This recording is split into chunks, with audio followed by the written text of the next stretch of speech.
Hello, hello, hello, and welcome to the Upside Podcast, the first podcast finding upside outside of Silicon Valley. I'm Eric Hornung. Today on the podcast, we are featuring the Middle Tech Podcast. Middle Tech was created to advance the business ecosystem in the Kentucky region by providing news, entertainment, and educational content related to startups, entrepreneurship, and technology. The Middle Tech team believes that media is essential when cultivating a successful startup ecosystem, and founders are the cornerstone of that ecosystem. Middle Tech was founded by Evan Knowles, who you'll hear from on today's episode. Evan is building the real estate industry's only mobile-first CRM, Symba. The real estate industry is notorious for being slow to adopt to new technology, so this is a fun discussion. You'll hear about Evan's journey to becoming a startup founder, how he got his early start in real estate, his approach to building a rockstar team, and Symba's unique marketing approach. You know, since starting Upside, we've watched the Middle Tech team grow and build something truly impressive in Kentucky. This is my personal opinion, but I believe that the best podcast hosts are often those who have simultaneous real-world experience. They're both walking the walk and talking the talk. You can get different questions and insights from these conversations that I think make them super valuable. And Evan is one of those host founders. So, of course, we're excited to have him on this podcast today. We're excited to have him on Upside and think you'll enjoy learning a little bit more. If you like this episode, you can check out more of Middle Tech anywhere you get your podcasts. You can find their website at middletechpod.com or follow along on Twitter at middletechpod. And we'll get to that interview with Evan on his own podcast here on the Upside channel right after this. Jay, we need more stories. We need them. The world needs these stories. And the best way to tell stories of local business ecosystems is to join up with the Upside Podcast Network. Jay, what's that?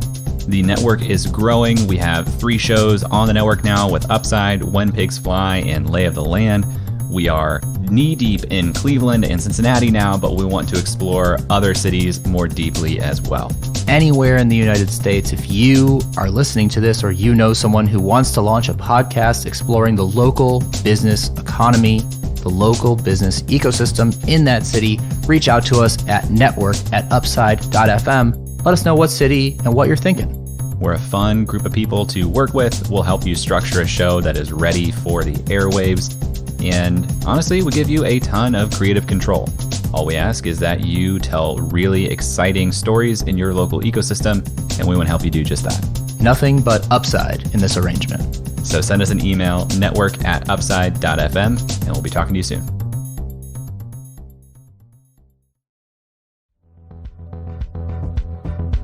Welcome to the Middle Tech Podcast, this region's leading business podcast shining a light on technology, entrepreneurship, and the future of business in Kentucky and beyond. Our goal is to advance the ecosystem by bringing attention to the founders, change makers, innovators, and those supporting them. Middle Tech's content can be found on your favorite podcast streaming app, social channels, and YouTube. We encourage you to follow and participate in the conversation. Let's discuss and build the future.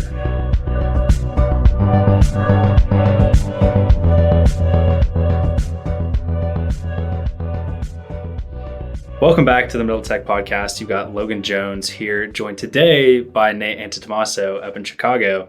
And we've got an interesting interview because we're taking our co-host and turning him into the guest today. So our very own Evan Knowles sat down for an interview so that we could talk to him about this software company he's been building over the past year, which is called Symba. So Symba is dealing in the real estate space. They're building a mobile-first CRM for real estate agents and just kind of taking a completely different approach that's contrary to a lot of what these tech companies in the real estate space are doing currently. So we got to talk to him about all sorts of interesting things. But Nate, what do you think of that conversation? I really enjoyed sitting down and getting to grill Evan a little bit on this company he's building. Yeah, I think we should have been a little bit tougher. We were nice interviewers. We probably should have poked at him a little bit more. But it was a great conversation. I mean, you and I have been, obviously sitting next to Evan metaphorically the past year and a half or so as he's been building it. And we've seen different iterations. We've seen kind of how everything has slowly come together. And, even from from the sidelines in that time, it was interesting kind of just going through that process with him and seeing him go through it. But now kind of hearing the full story and hearing them package it up as they have a product out on the market now and as they're fundraising, like it just makes it so much more legitimate, which is why we decided to do that now because of where they're at. And it's great to hear that story and flip that camera back on him and kind of give the listeners some insight into what he's been doing for the past year and a half, because as they hear him on this podcast for that time frame, he's been working on this as well. Yeah. So we got to discuss with Evan, his background, how he got into technology, which is a story we've told on this podcast before, but it's one I really want to emphasize because he's gone a path that is not barred to anyone to do. He went about it by networking really hard and just going out and getting to know people and leveraging that network to get involved with things that interested him in the startup community and in entrepreneurship. So we talked through his background. We talked through how he got involved in real estate, which then led to Symba and the problem they're solving. And then talked about the current state of the company and where he sees that going into the future. So it's a very fun conversation for us. And before we dive in there, as we always do, we just want to get a quick word from our sponsors. This episode is brought to you by our sponsor, Land Betterment. Land Betterment is doing some incredible work throughout Appalachia and Eastern Kentucky as they are taking abandoned strip mines and putting sustainable businesses in their place. These businesses not only provide a useful repurposing of the land, but they also provide great jobs to replace the mining jobs that were lost when the mine was shut down. To learn more about Land Betterment, you can listen to our interview with their founders, Mark Jensen and Kirk Taylor, on episode 97, or visit their website at landbetterment.com. We're also sponsored by Airwing Ventures. Airwing helps determined entrepreneurs seeking resources to grow with capital and connections in order to build successful companies and impactful legacies. They're all about high-growth companies, high-growth careers, and high-growth communities. I've personally known Dan Beldy for about 4 years now, and I've seen the work he's been doing in the community, and we should all feel very blessed and grateful that a VC like himself is here in Kentucky. I encourage you to connect with Airwing and learn more. Let's all grow this state together. You can reach out to Dan at info@airwing.vc or dan@airwing.vc, and their website is www.airwing.vc.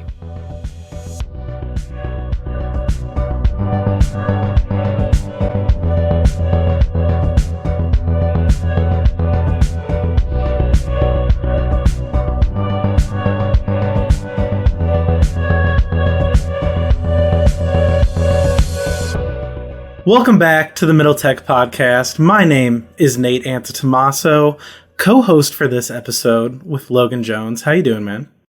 I'm good. Down here in Lexington, we get to turn the mic on the normal co-host. This is something exciting for all of us because we've been watching Evan build this company for how long has it been, Evan? A little over a year now? About a year, A little less than that? About exactly a year. So this was an idea that came to us that's like, hey, man, you finally have enough progress. You're to the point of the company where we need to sit down and interview like we do some of these other founders. So we're both super excited to hear what you've been up to and kind of expose that to our audience as well. Let's just start by, where are you from, Evan? You talk about that a lot in our interviews when we're interviewing other guests, your hometown. Walk us through what it was like growing up where you're from. Yeah, so from Elizabethtown, Kentucky, really loved it. It's not a really small town for Kentucky, but it's pretty small when you compare it to some other cities around the United States. It's about 40,000 people, but I loved it because I felt like I knew everybody.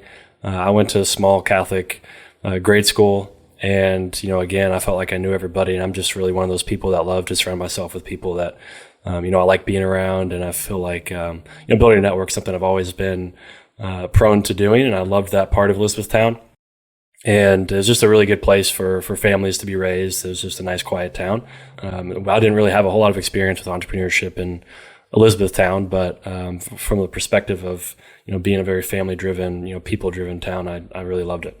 How did you end up getting involved in technology and software and this kind of passion that you have for it now? When did that begin? So I went to UK. When I got to UK, I met some friends in the business learning program that I'm still best friends with today. A few of them are Michael Lewis, Danny Perry, TJ Barnett, and many more. And we all kind of started throwing ideas around on starting companies. And Michael Lewis had one that he was beginning to work on with TJ called Finance U. And I was becoming good friends with them and had a connection to that company personally. That company was basically helping high school students raise money in non-traditional ways other than ACTs and SATs. And I totally flunked my ACT. So I didn't get any scholarship money. So I really resonated with that business model. And so we started building. All four of us, myself, TJ, Danny, and Michael, started building. And that was my first introduction to actually starting and building a company. And we built that in the dorm rooms, built the product, got paying users. And that was my first introduction to entrepreneurship in general, but especially technology, building a software product. I just felt like it was a lot of power to hold in your hands and reach people at scale and solve problems at scale. And I was super attracted to that and really loved it. Yeah. Talk about a lesson that you learned from that, because obviously that didn't pan out in the end. Everybody's working on different projects, but what's like a couple tangible lessons from your first shot at entrepreneurship? I would say just the amount of work it takes. We were college students, and we had class, and we would spend hours, after class building that. Obviously we weren't able to put as much work in that we would put in on a company now, but at least we got a taste of what it took to build a company. And then I would say just the importance of having a team that really meshes well together and is passionate about the problem they're solving, because as college students there's a lot of things distracting you, and that's life in general. And if you're not passionate about that problem you're solving, which we all were, you're not going to put your time into it. You're probably going to give up. And we were all super passionate about it, and we were all very talented people, and we all kind of fed off each other, and were able to get a product to market as freshmen in college. And so I would just say those two things, the amount of work it takes, and then the importance that you need to place on having a really great team. Yeah, for sure. And I think one of the more significant stops along your roadmap of your life that a lot of our listeners are familiar with is that you were the first employee at Fuji, which was a major startup here in Lexington. So walk us through that story of, first off, how you got involved. I think there's some good advice in there for current college students about finding their way into the startup community, but also talk a little bit about what you learned being the first employee at a startup like that. Yeah, that was amazing. I'm where I am today because of Fuji and Greg and Eric over there. I got involved with that purely because of me building a network, me putting myself out there. When I was at UK and we did that whole Finance U thing, and that ultimately failed, but I fell in love with entrepreneurship. I really wanted to go down that rabbit hole further. UK wasn't able to provide me that. UK didn't have the venture studio. They hardly had any entrepreneurship, classes. And so I had to go out of my way to learn that. And so I would fly out to, San Francisco to TechCrunch or Las Vegas to CES and network with those people that I looked up to building companies. And eventually I just told everybody in the world, hey, I love this software thing. I love selling software. I love entrepreneurship. If anything ever comes up, tell me. And I made sure to tell, Gaddon College at UK, which I was very involved in that. And Greg and Eric came to UK and said, hey, we need a student to help us really, scale this and start this with us here in Lexington, Kentucky. And UK immediately said, hey, we've got this guy named Evan, who, has been, beating down our door, wanting to get involved with this. And, that was how I got introduced to them. And at that time, it was pre-revenue, basically pre-existing product. It was just a way to text an emoji and get food delivered based on that emoji. And next thing we knew, it blew up. We had stumbled into a business model that was a marketing platform using on-demand delivery services that allowed brands like Disney, who we worked with regularly, to engage their fans in a physical way on social media. And so we were the first company in the world, to ever do that at scale, where a brand could physically engage an audience on social media within 60 minutes of somebody engaging with that brand. And so we created a brand new way to market. It absolutely blew up. I moved out to Los Angeles to open an office out there for the sales team. We raised a good amount of venture funding. Actually went through some hardships, ran out of money. We went back down to about 30 employees in a matter of a week and a half. So Fuji was just this experience for me being, 20, 21, 22, and I left when I just had turned 23. That was my education in so many ways. And, again, I wouldn't be where I am today without that. And I fell in love even more with building things, given that I'd been there from the very beginning and saw the transition from nothing to, now it's worth a few, tens of millions of dollars. So being there through all of that was pretty amazing. Towards the end of your time at Fuji, you started getting involved in real estate and looking at that, and kind of talk about that side of the entrepreneurship journey, and then how you've eventually brought those two passions together. Yeah, I would say, for my age, I was making good money, and I just want to do something intelligent with that. I had started making money way earlier than most people did when I was, 20, 21, and most people were still juniors in college. So I just had, luckily I had a little bit of a head start as far as income goes, and I wanted to do something smart with that. I spent a long time researching, what was the smartest thing to do with money. And real estate just consistently came up, and especially the earlier you start in real estate, the better. And so I got some friends together that I thought would also be interested, and I knew also had some capital to put to work, and we started a company and started buying multifamily properties. I also own a house that I'm doing what's called house hacking, where I rent out my bedrooms. And so I just kind of, in a way, was opportunistic with my situation and said, what can I do with this situation? And I got involved in real estate, and I really kind of fell in love with it. I think it's a really cool industry to be involved in, and one that, again, the earlier you start, the better. What advice would you have for young people who want to get involved in it? Because I've been kind of hovering around the idea of getting involved in real estate, but it's a very intimidating thing to get into. It's very capital intensive, or at least it seems like it from the outside. Once you start digging in, you realize there's other ways to do it. But do you have any advice for the younger crowd that's wanting to get involved in real estate that maybe is a little bit intimidated at the moment? Yeah, I mean, it can be intimidating. It's kind of an industry from the outside looking in. It's, older people that, are kind of, it can be viewed as there's like this wall, this barrier of entry.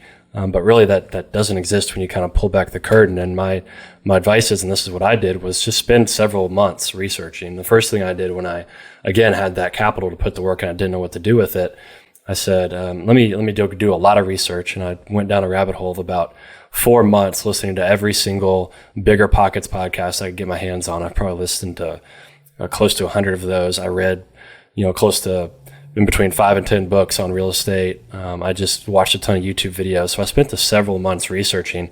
And then I said, let me find some other people to get involved with this and pool our money together and go buy some properties. Another thing I did that, I always like to share is, it's intimidating to go buy a property because you don't know if there's something wrong with it. You don't know what to look for in a property. You don't know what a good property is if you're not doing your research. One thing I did that, I think was really smart was I reached out to the best home inspector I could find in Lexington. And I said, just cold, I reached out to him and I said, hey, I would like to take you out to lunch. I have something to propose to you. And I took him out to lunch and I proposed to him, hey, take me on, 3 or 4 of your inspections. And I just want to sit there and watch you and shadow you and understand what you look for in a house and how you inspect these things. And I did that. And when I came out of that, I was much more confident in what a good building is, what a good home is, what a good property is.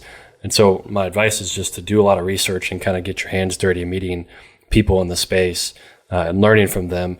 And then I had the confidence that I could go out with some friends and go buy some properties, and that's what we did. We bought a 4-plex and a duplex and we were 22, and we bought those in the same year. And so it's just a lot of research on the front end. Yeah, and the reason we're talking about real estate in the first place here is because your software company, Symba, deals in the real estate space. But before we get to that, talk a little bit about the advantage that being a young person in real estate gave you, and also having that software background, because that's eventually how you identify the problem that Symba was setting out to solve. So just talk about how you viewed the space as a whole as it relates to the technology behind it, because I know you saw some things to you that were very obvious, but that was likely because of your age. Yeah. I mean, the thing that I placed at high importance was just focusing on people and networking.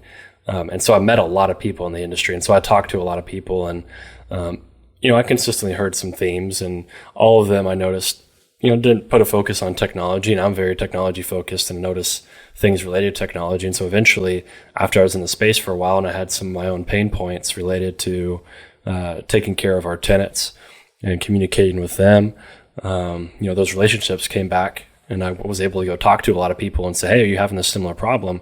that I'm having, and I was able to have this network of people to go bounce ideas off of.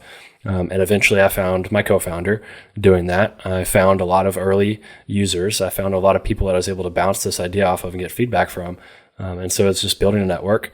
And then from there, I took my pain point that I was having, and I took my co-founder and I started thinking about ideas on how to solve it. And eventually we stumbled our way into what Symba is today. And so it's really just people and then having a pain point. And with my understanding of technology, as deep as I am into it, I was able to come up with a solution that eventually we, again, got to the point where we are today. So talk about what it is. Be specific. Like, what is Symba, and how has it evolved to become that? Yeah. So originally I was having pain points around communicating with tenants. The real estate industry is actually kind of a cold industry. Once you get into it, your tenants are living in your building, and oftentimes you don't have a relationship with those people, despite the fact they're living in something you own. And I personally had a little bit of a problem with that. And what I set out to do was create a way that I can communicate more effectively with them. As a very busy person, I wanted to have a very simple mobile application that can communicate with them and not use my own phone number because I don't want my tenants texting me all the time.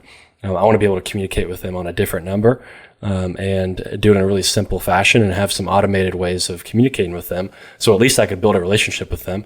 And our thesis was that if we solved that pain point, our tenants would take better care of the building and they would, turn over less. They'd be more likely to stick with us because we have a better relationship with them, because we had an easier way to communicate with them. So therefore, we communicated more often.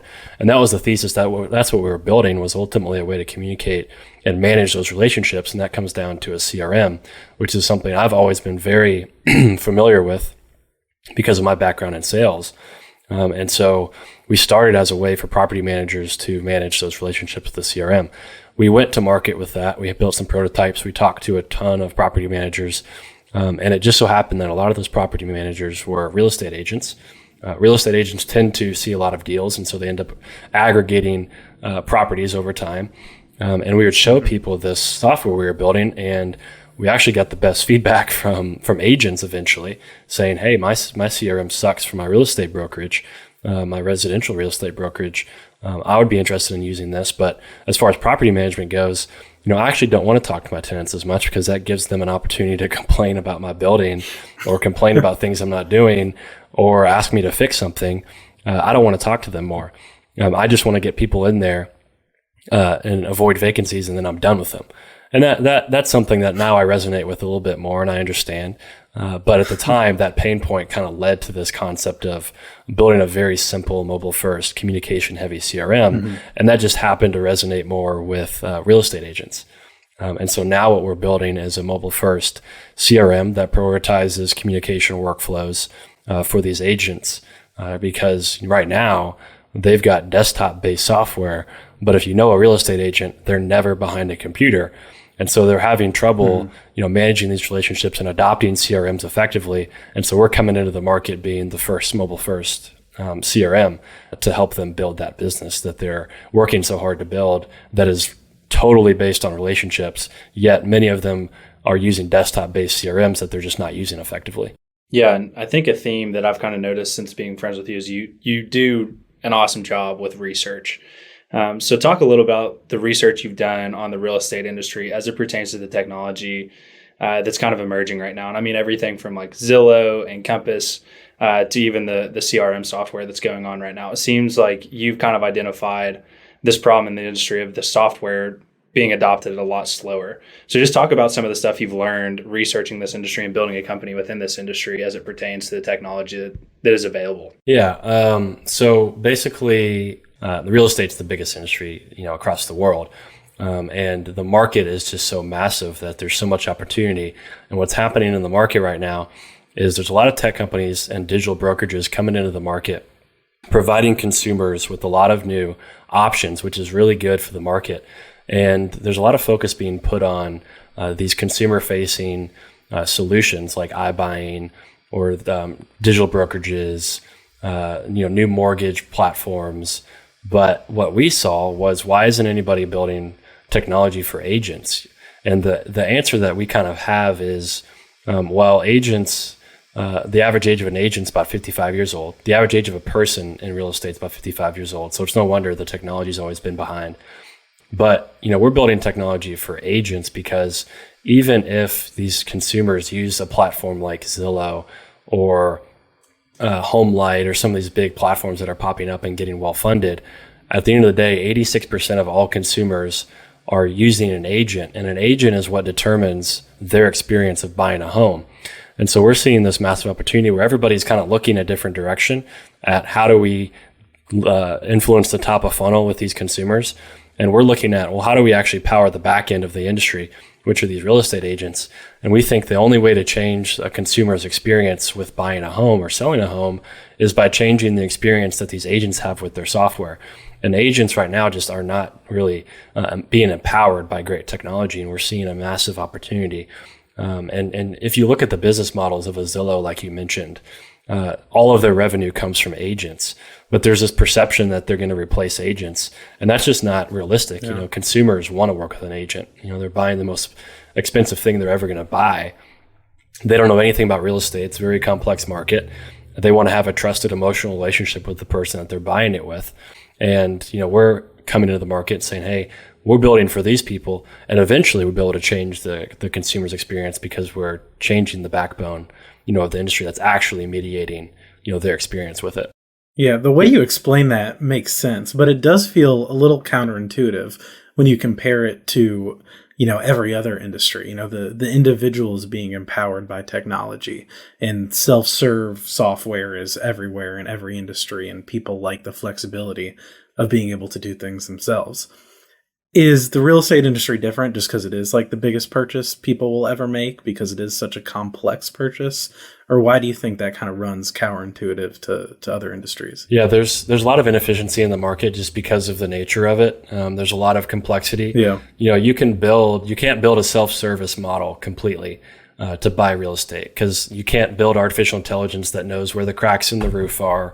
You can't build artificial intelligence that knows, what somebody likes and doesn't like as far as a home goes and the color of the wall. And, it's just too complex. There's too many parts of buying a home that people care about, the neighborhood, the schools. Zillow has all that data, but at the end of the day, they don't know the area as well as an agent that's lived in that area their whole life. And then people don't also think about, the complexity of the transaction on the back end. All Zillow helps people with is finding a home. That's like 10% of the entire transaction, if that. You've got all the negotiations that take place, putting down an offer, knowing the right offer to put down, having all the paperwork.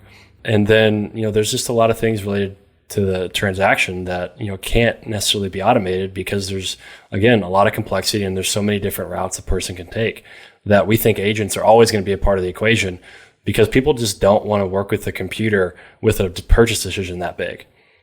You can do it with a car, and even that's a stretch.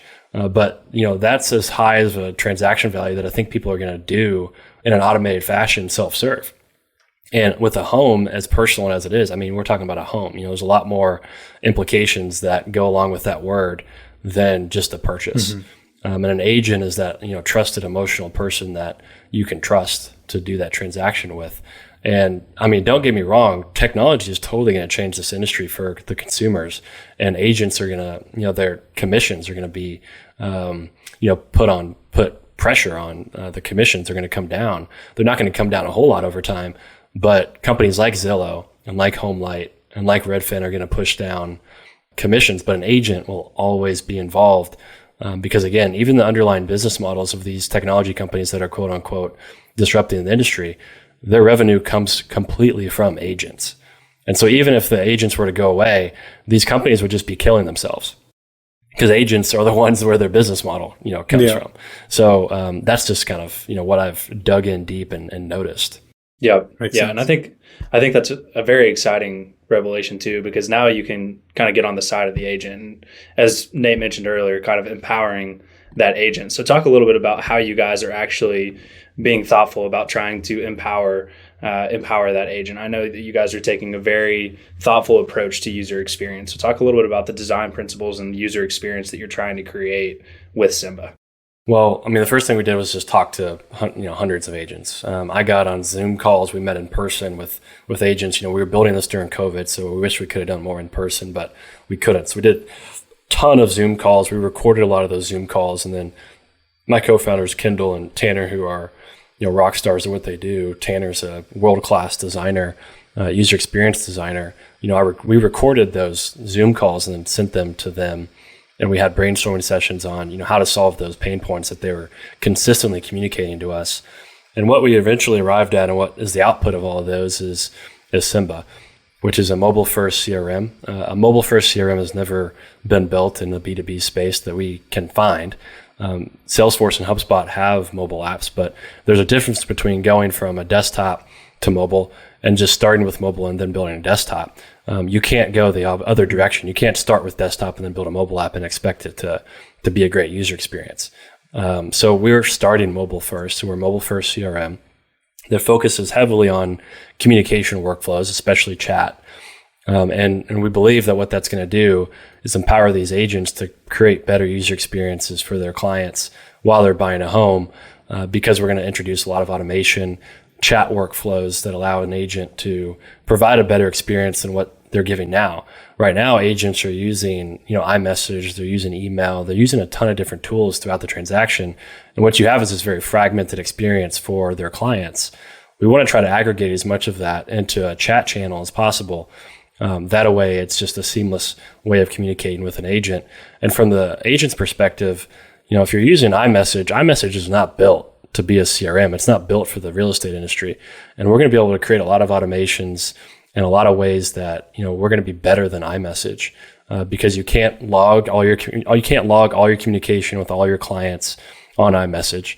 They're not mapping back to the transactions. All of the paperwork related to that deal is not mapped back to that person's profile. You can't build automations into iMessage. So there's just a lot more we can do within our own mobile first CRM related to chat than these agents are capable of doing right now. And so that's kind of been our approach is these agents are always on the go. They're not using desktop-based software, so let's build mobile first. The consumer wants to have a seamless, very fast communication channel with their agent because it's a very high risk, a high stakes transaction. They want to use chat. And so we've took those two principles and built an application that is totally unique. That's a mobile first CRM. Mm-hmm. Yeah, you touch on it for a second there, but run through the team and how each person has contributed to bringing this product together. That is totally different than the other CRMs. Yeah. And real quick, just talk a little bit about building that team too, because you went about it and got some rock stars on the team. And I think our audience would really like to know how you actually did that. Yeah, so the team started with Ryan Harris and myself. He's been in the space his entire life. His family have been investors and have managed those properties all since he was a child. After he graduated from college, he went and immediately became a real estate agent. He's one of the top agents in Kentucky. And he's actually with the top team in Kentucky as well. And so him and I really meshed well together because I came in with this new perspective of I had a lot of knowledge about technology. I had these pain points with my properties. He had a lot of experience in the industry, and so we had a good dialogue there about what we could do to the space. And we took that and we looked at what we had and said we need a technical co-founder and we need a user experience designer and co-founder. And I wanted to prioritize user experience and actually make that person a co-founder, which is really rare for a lot of startups. But for our sake, we knew we needed a user experience designer to be a co-founder. So from there, I went out and started meeting with people. And so what I did was I went to all my people in my network. I said, hey, I'm building something. I need really talented people. Can you introduce me to the most talented engineer you know? And I did that enough to where I met a ton of engineers. And eventually I met Kendall. I took him out to drinks and I pitched him on what we were doing. I pitched him on myself and I pitched him on what we were solving. It resonated with him. He was at Yum Brands at the time. He built their online ordering infrastructure. Insanely talented engineer. We're really blessed to have him on the team. But I was able to sell him on myself and the company, and he wanted to join and get behind that. I did the same thing with Tanner, who's our user experience designer. Ryan and I sat him down as well and said, hey, we're solving this problem. Here's how we're going to solve it. We know you have experience in this industry. We know you're an amazing user experience designer. User experience is a core part of our platform. And so there, I'm telling him listen, your skill set is perfect for what we need, and here's why. So I sold him on that. And it's true. Like, we wouldn't be able to build a product without him. And so really it was me networking, asking my friends, hey, I need to meet the most talented people you know. And then from there, it's my job, and it was Ryan's job to pitch them and say, hey, here's what we're building. We're super excited about it. Are you interested in this? And then from there, it was just figuring out how to formally get them on the team from a operating perspective and an equity perspective, and they're bought in. And that's what's so important, is finding people that are bought in. Kendall's been full time, like myself, doesn't have an income. And so, we're all in on this, and it was just a matter of finding people like that. And luckily I'm, just good at networking and good at sales, and that's all it takes that's what recruiting is. It's sales. And so Brian and myself are just good at that. I don't want to brush over that though. Like, especially when it comes to engineering, and especially in the Midwest, like, that is difficult to find somebody, to even get a meeting with somebody of a certain talent level that is a good engineer, and then to get them to be fully bought in and come on board and work without a salary. Like, that's tough. And I think that does speak to kind of the networking abilities that you have and how much you believe in it, because that definitely shines through when you're speaking. Yeah, I mean, Kendall is a freak. I work closely with like Sam Marks, who, when I look at a great engineer, I look at Sam and I say, man, he's got all the traits. And prior to meeting Kendall, I didn't think I'd, meet somebody locally like that. And I believe Kendall is, of that caliber, who is a great engineer, full stack, learns very quickly, he's very creative, but he has this other side of him that's really business focused and really understands business well and can communicate really well. And he's just a really rare talent that I got really lucky to find, who happened to be in a really cushy corporate job, and he wasn't that passionate about it. And I was, again, able to just kind of convince him that we were doing something he should be a part of. Yeah, and before we move on from the team aspect of Symba, you guys have been building this during COVID with either half of your team or over half of your team based out of Louisville, Kentucky, which luckily is only an hour's drive away from Lexington. But talk about being, a primarily remote team, and how you guys have dealt with that and managed culture through that and stayed on the same page, just building a company in general. What's that been like for you guys? Well, we did out of necessity because of COVID, obviously. It's been fine. I think we're all very driven in our own ways, and we don't need somebody looking over our shoulder to get work done. We understand the stakes here. And so, we haven't had a problem with it. Luckily, we've had Zoom. We use a software called Miro, which I've fallen in love with. Miro is just a really amazing technology that allows you to take what's in your head and put it onto a whiteboard, basically a digital whiteboard. And so we've been able to build the company using Slack, Miro, and Zoom, and nothing else. So there's just been great tools that allow us to do this. And I would say that, we probably would go to in-person work environments sooner if Kendall wasn't on the team. Kendall has really kind of pushed us to be remote because of his own personality and his own beliefs, and his he's very independent. And I think that's been something that I was a little uncomfortable with to begin with, but after seeing, because I'd never worked remote, I'd never really worked remote completely. I had a team in Los Angeles when I was out there, and I've always been working around people, and I love that. But I never got a taste of being remote, and Kendall kind of came onto the team and was like, I'm sitting in my room, I'm putting my blinds down, I'm going to work in a pitch black room because that's how I like to work. And, I'd never worked around somebody, like that. And it really kind of showed me, what somebody can do working remote, based on how much he was able to focus and get done. And I think it's great. I think remote work's here to stay. I think teams are eventually going to want to move back into the office, at least for part of their work, of the week. But we've just, again, used great tools, and we've got personalities on the team that, work well remote. So I've gone into Awesome Inc. because being the salesperson of the team, and being kind of, somebody that loves to be around people and network, at least, for part of my day, I've got to be around people, but again, not everybody's like that. So I think there's going to be kind of a swing, either back towards in person, or for those that aren't, they're just going to stay remote. Yeah, everybody was saying at the top of the pandemic that, like, oh my gosh, is this the end of co-working? And I actually think it's a much stronger use case for it now, because they'll just introduce new plans where you can come in 2 days a week and it's a reduced cost or something. But like that's super interesting, and I think that's going to happen all over the country. Yeah. One last thing on like remote work is For sure. we've probably spent less than $1,000 building this company. Think about that. That's insane. Take out our lawyer fees, because I'm not counting those. Yeah. Lawyers, we hired lawyers to do some paperwork and stuff, but take that out. We've probably spent less than $1 million because we're remote. We don't have workspace. We're not renting a co-working office. And all we're paying for is Zoom and some developer tools that Kindle's using, and maybe a couple of other things I'm forgetting. Nothing else has been like the cloud hosting of the app or anything isn't that expensive? We've got Amazon credits. We've got like a ton of Amazon credits that's going to give us, we're just, remote work is here to stay for startups in the early days, because you have so much at your disposal to start a company with low capital costs. And we've definitely taken advantage of that. Walk us through kind of the current state of the company as it is. Where are you guys in development? How much longer until you guys are fully live? All of that sort of thing.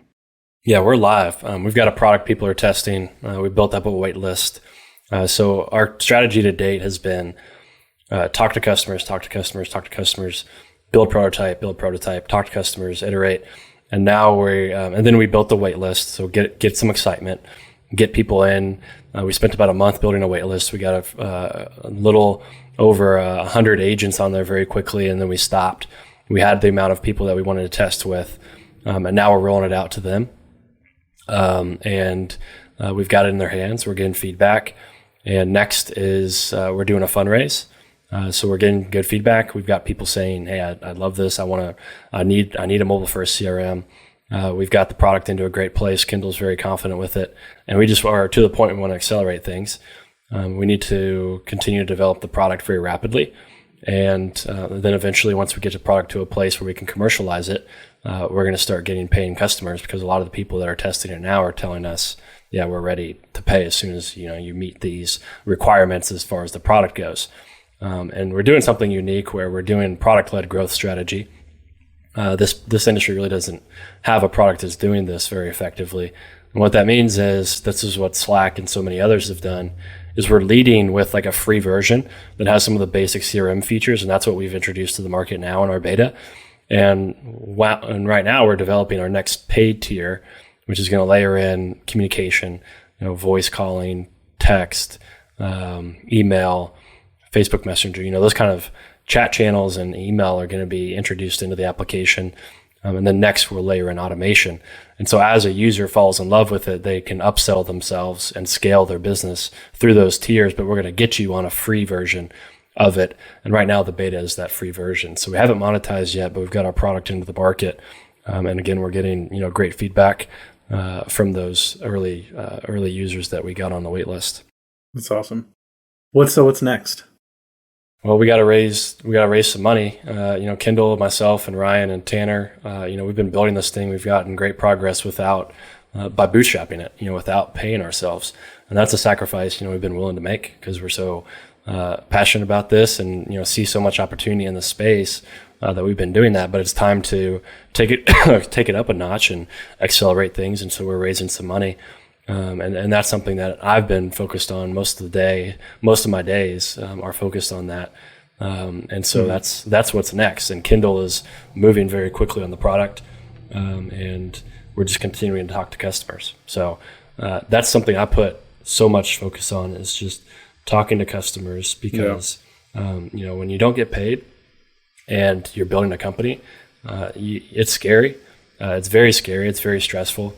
It's hard to communicate to somebody what it's like to not get paid for, a year and build something. And it's scary, because you don't even know if it's going to work. And one thing that, helps me and is important to us is just talking to customers, because they're the ones that, say they need something and we're building it for them. And it just kind of gives you a sense of confidence.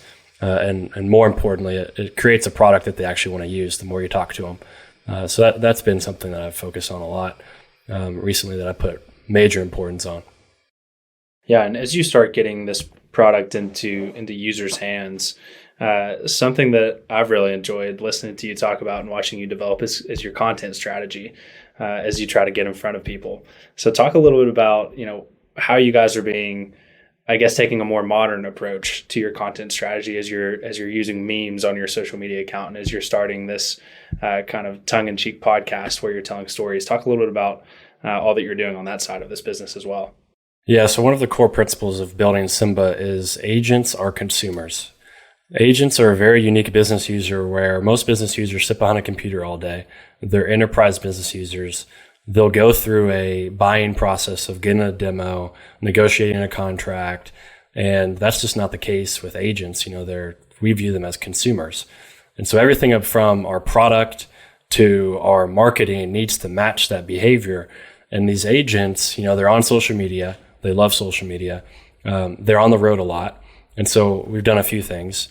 We've really put a focus on being a brand that is also a media company.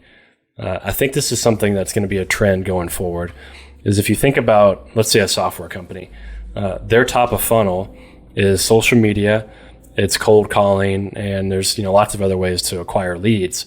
But when you're selling to consumers, it's largely social media. And these agents, again, their behavior is that of a consumer. And so we're placing a lot of focus on also being a media company as well as a software company. And so our social medias don't look like a business's social media. We're putting up memes, we're putting up kind of tongue-in-cheek content. We're trying to make people laugh. We're educating people. We're showing them cool, trendy videos. And then we're also starting a podcast. And the podcast is especially important because these agents are in their car all the time, driving around. They need a form of entertainment. And all the podcasts to date in this space are motivational, business podcasts, all the same bullshit that you can imagine, agents always talking about motivating each other, just like so many of the entrepreneurship podcasts. And it's just oversaturated with way too much motivational and business content. Nobody's really making really great comedy podcasts in this space. And so Ryan, my co-founder, had this amazing idea. I challenged us with, let's start with a podcast that's just totally different, out there, and it's going to get attention out of the gate. And we came up with what's called Agent Anonymous. And agents love to talk about their deals and how crazy they are. It's bragging rights to go through a transaction with a client that's just a total shit show. And they love telling their friends about it that are their close friends or their close coworkers, but it's actually illegal for them to do that. And it's totally illegal for them to go out publicly and talk about these transactions because they've got confidentiality clauses with their clients. And so what we've done is we've approached these agents and say, we're going to distort your voice. We're not going to share your name. Come on our podcast, share your craziest stories. Nobody will know it's you. And then we're going to share that with the world so you can finally share those crazy stories and entertain people with your stories. And we've got 5 episodes that we're starting to roll out in kind of a beta-like fashion to get feedback on. And people just love it. I mean, people are eating it up. They're sharing it. They're, saying they're laughing out loud as they listen to it. And it's kind of a mixture. It's just really, it's entertaining. You don't even have to be an agent to find entertainment in this because people are talking about, oh man, it's borderline. It's a little risky, honestly, because these agents are coming on this podcast and talking about, people taking huge, going to the bathroom during a showing and just blowing up the bathroom and not knowing what to do. People getting texts from their clients. They're just very inappropriate. People walking in on people having sex during showings, people getting divorces during closings, in the closing of a home. There's just so many crazy things agents deal with. And again, this is why you can't automate the industry, but there's just so many crazy things going on in this industry that people don't talk about because they're not allowed to. And we're finally sharing those stories and we're really excited about that. And so what we're using that for is just advertising. It's an entertaining podcast. We're giving these agents value. We're entertaining them. We're making them laugh. And then at the last 20 to 30 seconds of the podcast, we're throwing in a snippet about Symba. Boom, right there at the end of the podcast. Mobile first CRM. You're using some really bad software now. You want to improve it. Get Symba. So that's kind of our approach is, our top of funnel is very media and content driven. We're going to do cold calling. We're going to do some of the other traditional channels, email marketing and things like that. But we want to have a really strong media presence and kind of disarm people when they see our brand and say, hey, this brand, I resonate with this. They're funny. They understand me. They're trying to educate me. They hardly ever talk about their product. And when they do, I have a better understanding of it because they're entertaining me, using kind of these ancillary topics. I love it. And so that's kind of been our approach. And before we move on from podcasts, just real quick, you also did kind of an evergreen podcast about the actual software that I think is a genius move that more software companies should be paying attention to. So just real briefly, walk us through what you guys have done with the podcast that actually talks about Symba and your thinking behind that as well. Well, audio is totally undervalued marketing channel. It's not even the tip of the iceberg, like not even been seen yet. And there's just so much opportunity in audio content when it comes to B2B software, B2B consumer software, whatever it is. So what we did was, when you're researching software, the only way to research it right now is to go to their website, read white papers, scroll through pages and pages of the website, and then decide if you like it or not. Well, for an agent who's a really busy person, again, we're matching their lifestyles with every aspect of our business. Agents are very busy people. They're not, many of them are not wanting to go to a website and spend 30 minutes, researching a software. They don't want to get an hour-long demo of a piece of software. So we've got a podcast that specifically just walks an agent through how our software works, what value they get from each feature. And so we've got like a podcast episode for each vertical of our software, for our feed, for our reporting page, for our communication, for our deal transaction management. And so we're walking these agents through it in audio fashion using a podcast, what it's like to be inside our software. And so it's almost like an audio version of our website. Yeah, which is genius because, like you said, these agents are on the move constantly. They're in the car. You're going to where they are to talk to them. So I just thought that was a very smart move when you discussed that. But as we wrap up here, as you're used to doing when you're typically the co-host of this show, you've built helped build a couple startups in Kentucky. And we always like asking our guests, what's it been like building in Kentucky? So talk about from your perspective, what has it been like building startups in Kentucky? Talk about, you can start with the good and then go to the bad, but fill us in on what your experience has been like. It's been fun. I really love Kentucky. I don't ever see myself leaving Lexington unless something unforeseen happens. I just love Lexington. I love Kentucky. I think it's a great place to build a business because the quality of life is really high here, and the cost of living is low. The people here are just so helpful. And so with building Middle Tech, I built an awesome network of people, and they're also willing to help in so many different ways. And so the network here and people's willingness to connect and just help people build businesses is very strong. So those are some of the things that, are really great about it. I think, again, the people is what makes it the best. And some of the other things that, make it hard. Number one is, I think there is a problem with capital. It's not as big as I think people make it out to be. If you have a great company, you're going to get capital.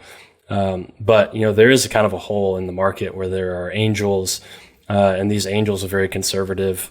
There are not a whole lot of pre-seed funds, not a whole lot of seed funds in this area.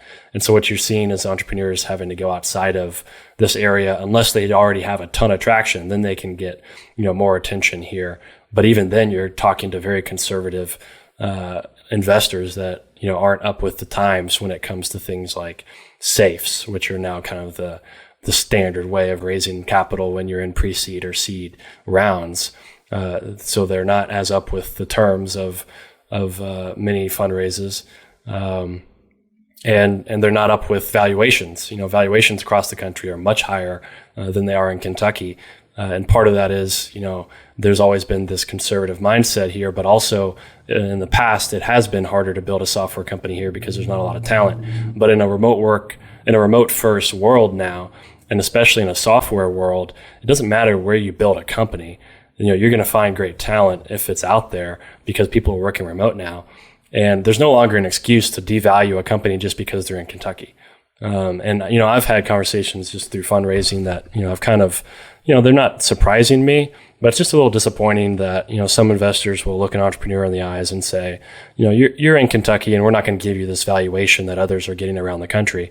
That's just kind of disappointing because, my view of that is what happens when an entrepreneur from Austin or Nashville or New York or Los Angeles happens to move back to the Kentucky area and they go to an investor and say, I'm building this company.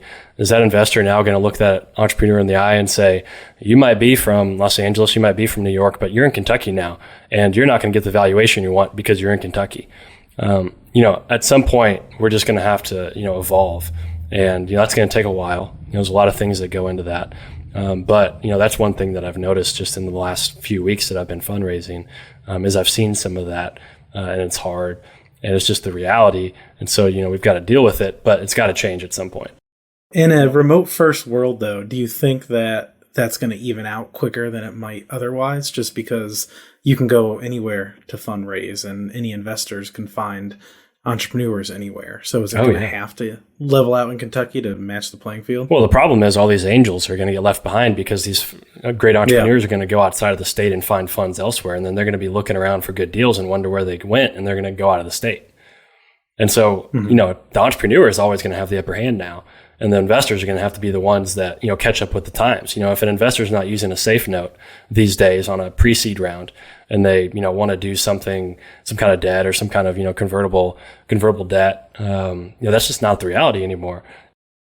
As we always do on these episodes, we like to end with a forward-looking statement. I know Nate kind of asked, what's next immediately, but talk about the long-term vision of Symba and where you want to take this thing into the future.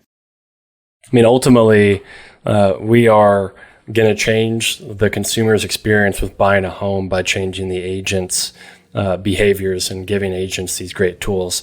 Things are changing rapidly in the real estate space, but they're also very slow. It's very slow change. It's rapid considering how slow it's changed up to this time, up to today, but it's still very slow change. And, we fundamentally believe that agents are always going to be a part of that equation.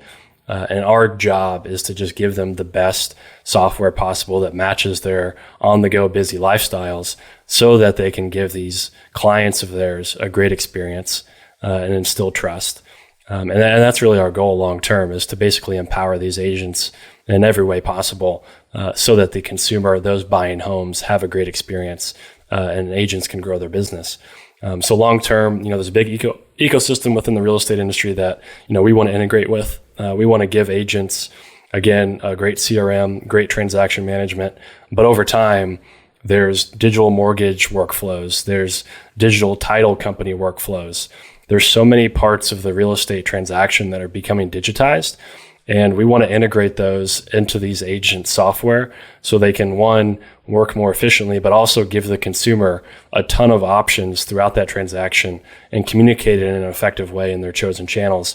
And so we're really trying to build like a vertically integrated platform that takes care of a brokerage's most important needs, but allow them to adopt new technologies to give their clients options. And then they just don't have that right now. There's iBuying, there's all kinds of new mortgage trends going on where you can buy a home before you sell your current home.